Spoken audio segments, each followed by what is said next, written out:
अस्सलाम वालेकुम students. Last lecture में हमने कन्फॉर्मल मैपिंग यानी कि उसको शुरू करने से पहले हमने मैपिंग डिस्कस की थी और उसके बाद हमने कन्फॉर्मल मैपिंग की डेफिनेशन देखी थी कि जो कन्फॉर्मल मैपिंग है उसमें कौन कौन सी कंडीशंस का होना ज़रूरी है।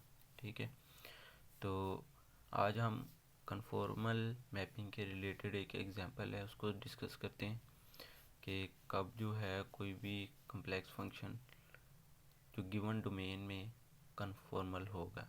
ठीक है, तो क्वेश्चन है कि show that F of G is equal to G square is conformal in domain Y is equal to x.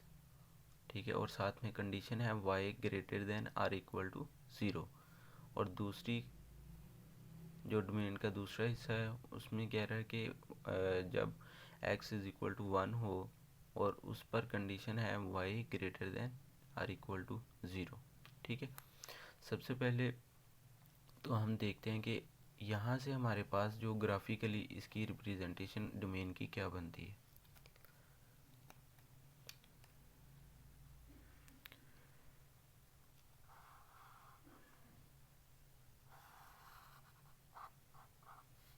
ये है हमारा x एक्सिस और ये है y एक्सिस। ठीक है, पहले y is equal to X. ठीक है, अगर हम y या x जो है 1 1 पुट करते हैं, x 1 पुट करते हैं, फिर y भी 1 मिलेगा। ठीक है, और पॉइंट मिलेगा हमें ये। फिर जब हम 2 पुट करेंगे, ठीक है, और y की वैल्यू भी 2 मिलेगी और पॉइंट बन जाएगा ये वाला। यानी ये इस तरह की एक लाइन में। और इसी तरह नेगेटिव पुट करेंगे वो इधर पॉइंट बनेगा, पॉजिटिव पुट करें नेगेटिव 2 पुट करेंगे वो इधर इधर, ये वाली एक हमारे पास लाइन बन जाएगी जो कि ओरिजिन से पास कर रही है। ठीक है, y is equal to X. अच्छा, और ये जो है x एक्सिस के साथ 45 का एंगल बना रही है। ठीक है, अब देखें दूसरी क्या है line, x is equal to 1, यानी x इज इक्वल टू 1 का मतलब यहाँ कहीं 1 आएगा। ठीक है, सपोज दैट कि यहाँ पर 1 है और जहाँ पर x की वैल्यू गिवन हो तो वहाँ पर y जो है 0 होता है। तो ये हमारे पास इस तरह की लाइन बन जाएगी। ठीक है, ये वाली लाइन बन जाएगी। अब हमने जो कन्फॉर्मल मैपिंग में डेफिनेशन पढ़ी थी वो यही थी कि अगर दो कर्व्स हैं, ठीक है, कर्व्स का होना ज़रूरी नहीं है कि वो एक सर्कल का वहाँ हो, मुड़ी हुई लाइन मतलब जो है वो एक स्ट्रेट लाइन भी हो सकती है। ठीक है, लेकिन क्या है कि दो कर्व्स के दरमियान जो एंगल है, ठीक है, यहाँ पर क्या एंगल बन रहा है इसका एक्स एक्सिस के साथ 45, और इनके दरमियान भी दो कर्व्स जो हैं यहाँ पर भी 45 का एंगल बनेगा। क्योंकि देखें ये क्या है वाई एक्सिस के पैरेलल है और ये क्या है लाइन जो है सेंटर से पास कर रही है, और ये हमारे पास एक स्ट्रेट लाइन मिली है हमें एक्स इज इक्वल टू 1 वाली लाइन जो है। इन दोनों के दरमियान भी वही एंगल बनेंगे यानी 45 डिग्री का। अच्छा, अब हम देखते हैं कि फंक्शन है हमारे पास F of G is equal to G square. ठीक है, एफ ऑफ जी का हमें पता है कि वो डब्ल्यू के इक्वल होता है। ठीक है, इसको हम लिखते हैं, और जी जो है जी क्या है यहाँ पर एक्स प्लस योटा वाई, और इसको हमने यहाँ पर पुट कर दिया। पुट करने के बाद ए जमा बी होल स्केयर वाला फार्मूला ओपन कर दिया। ठीक है, और यहाँ से ये इसका रियल पार्ट है और ये क्या है इसका इमेजिनरी पार्ट। ठीक है, और यहाँ से इसको कंपेयर कर लिए, यू इज इक्वल टू आ गया X square minus Y square, और इसको क्वेश्चन नंबर 1 और v इज इक्वल टू ये हमारे पास आ गया। अब हमने सबसे पहले पुट करनी है ये वाली डोमेन। ठीक है, इसके अलोंग हमने u और v की वैल्यूज़ फाइंड करनी है। ठीक है, जब हम ये वाली कंडीशन पुट करेंगे, जब पुट किया x इज इक्वल टू या y is equal to X, तो इक्वेशन नंबर 1 और 2 में, ये वाली और ये वाली इक्वेशन, यहाँ पर फॉर एग्जाम्पल कि y इज इक्वल टू हमने x पुट किया तो यहाँ पर x स्क्वायर आ जाएगा, ये पॉजिटिव और नेगेटिव कैंसिल हो जाएंगे, u इज इक्वल टू 0 आ गया, ठीक है। और इसी तरह जब हमने इसमें पुट किया, ठीक है, y is equal to x, तो ये हमारे पास बन जाएगा x और x का स्क्वायर 2x स्क्वायर हो गया। और साथ में कंडीशन क्या है, x greater than or equal to 0। अगर x greater than equal to 0 तो इसका मतलब क्या हुआ, फिर जो v है वो भी greater than or equal to 0 होगा, ठीक है।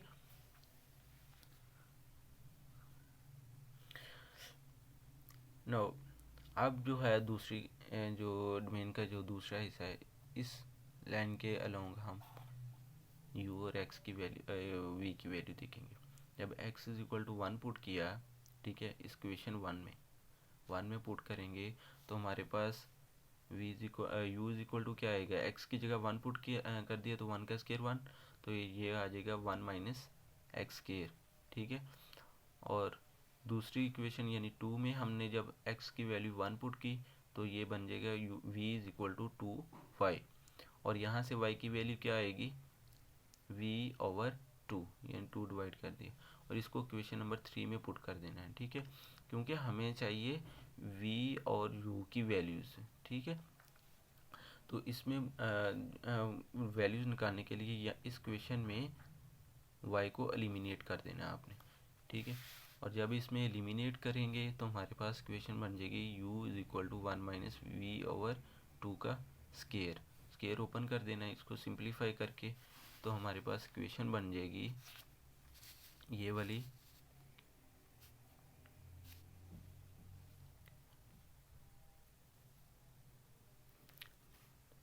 इक्वेशन बन जाएगी v is equal to V square is equal to -4 into U minus 1, ठीक है।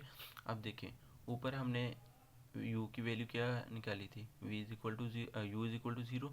अब u इज इक्वल टू 0 को इसमें पुट कर दूँ, क्वेश्चन नंबर इसको 4 का नाम दिया है, इसमें पुट कर दें। जब इसमें पुट करेंगे तो हमारे पास यहाँ पर या 0 पुट कर देंगे तो -1 बाकी बच जाएगा, -1 और -1 -4 प्लस का 4 हो जाएगा, दोनों तरफ स्क्वायर रूट ले लेना है आपने, तो v इज इक्वल टू आ जाएगा +-2, ठीक है। यहाँ पर देखें अब v की वैल्यू कौन सी हमने लेनी, पॉजिटिव लेनी है या नेगेटिव।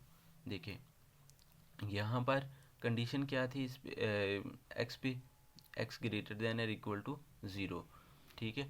और दूसरी बात के ऊपर भी देखें y is equal to greater than और इक्वल टू 0, तो इसका मतलब हुआ कि जो v की वैल्यूज़ हैं वो भी ग्रेटर देन और इक्वल टू 0 होनी चाहिए, इसलिए यहाँ पर जो v है वो हमारे 2 हो, ठीक है। अब और साथ में क्या पुट की थी, v u is equal to 0 put किया था हमने, u is equal to put किया तो हमें ये दो वैल्यूज़ पुट मिली, तो यहाँ से हमारा पॉइंट एक बन जाएगा, वो u की वैल्यू 0 और v की वैल्यू 2, ठीक है, एक पॉइंट ये बन गया। और दूसरा जब हम v is equal to 0 put करेंगे, अगर यहाँ से हम v is equal to 0 put करेंगे इसी इक्वेशन में, ये इक्वेशन नंबर जो 4 है इसमें, ठीक है, तो यहाँ पर जब 0 पुट किया ये 0 हो जाएगा, -4 जो इधर आके डिवाइड होगा तो ये भी 0 हो जाएगा, u -1 इक्वल टू 0, तो -1 जब दूसरी साइड पे शिफ्ट होगा तो ये 1 आ जाएगा, और यहाँ से दूसरा पॉइंट जो है वो हमारे पास बन जाएगा 1 व 0, ठीक है। अब हम देखते हैं इसको ग्राफ पर।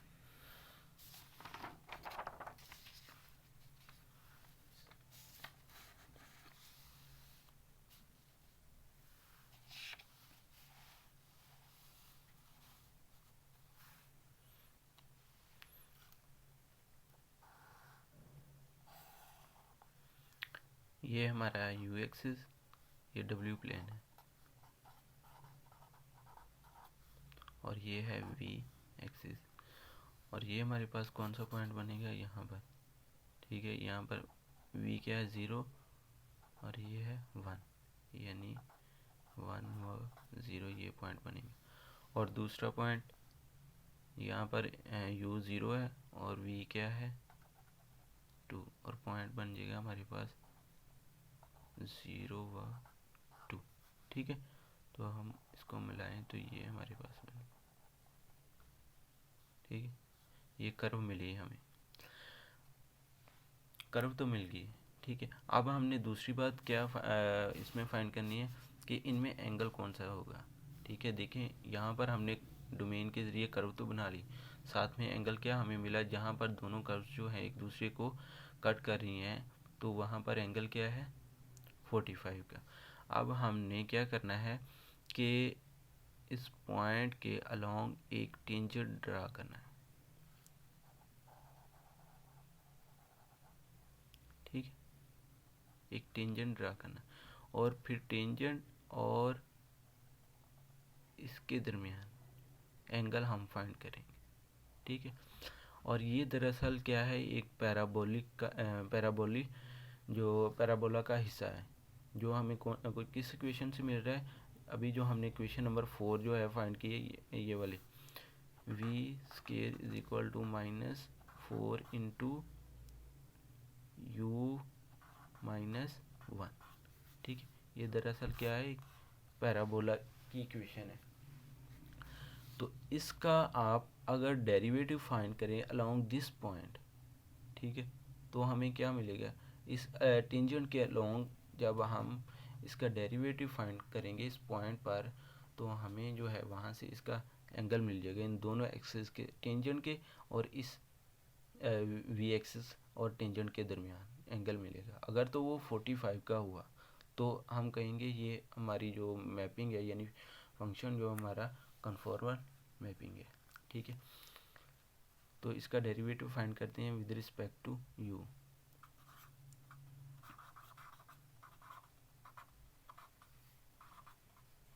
u फाइंड किया तो ये आ जाएगा 2v/du इज इक्वल टू आ जाएगा 1 के, ठीक है। ये मैंने डायरेक्टली सॉल्व कर दिया, इसको पावर पहले एक पावर कम और dv/du आ गया, और u का जो डेरिवेटिव है वो आ जाएगा -1। यहाँ पर ये -1 नहीं बल्कि -4 होगा, जब -4 अंदर मल्टीप्लाई होगा तो ये -4u बनेगा। u का विद रिस्पेक्ट टू u तो 1 आ जाएगा डेरिवेटिव, बाकी बचेगा -4, ठीक है। -4 आ गया। अब dv/du इज इक्वल टू आ जाएगा -4 डिवाइडेड बाई ये 2v, ठीक है। ये 2 2 4 -2/v आ जाएगा। अब हमने इस पॉइंट पर डेरिवेटिव फाइंड किया इसका, ठीक है। तो ये आ जाएगा, और किस टेंजेंट के जो अलोंग किसी भी पॉइंट पर जो हम डेरिवेटिव फाइंड करते हैं वो दरअसल क्या होता है tan, ठीक है। tan, और इसको एंगल को हमने क्या नाम दिया है थीटा का, सपोज दैट। तो tan थीटा यहाँ पर इक्वल टू आ जाएगा -2/v के। -2/v क्या है, या ना u जो है वो 0 है और v क्या है 2, ठीक है। अब u तो है नहीं, इसमें जस्ट हमने v की वैल्यू पुट कर देनी, तो वो आ जाएगी 2, 2 से cancel, tan theta is equal to आ जाएगा -1 के, थीटा इज इक्वल टू यहाँ पर आ जाएगा tan inverse of -1 which is equal to 135 degree, ठीक है। यानी कि जो यहाँ पर किसके इक्वल है, ये 135 के इक्वल। तो यहाँ से क्या साबित हुआ कि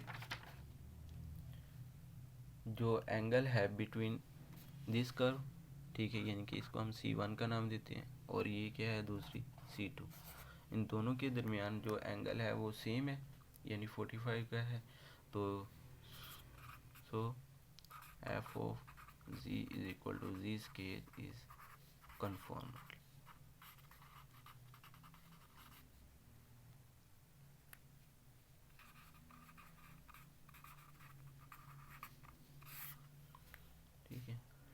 था हमारा आज का लेक्चर, और इंशाल्लाह नेक्स्ट लेक्चर में हम स्टार्ट करेंगे नेक्स्ट टॉपिक। अल्लाह हाफ़िज़।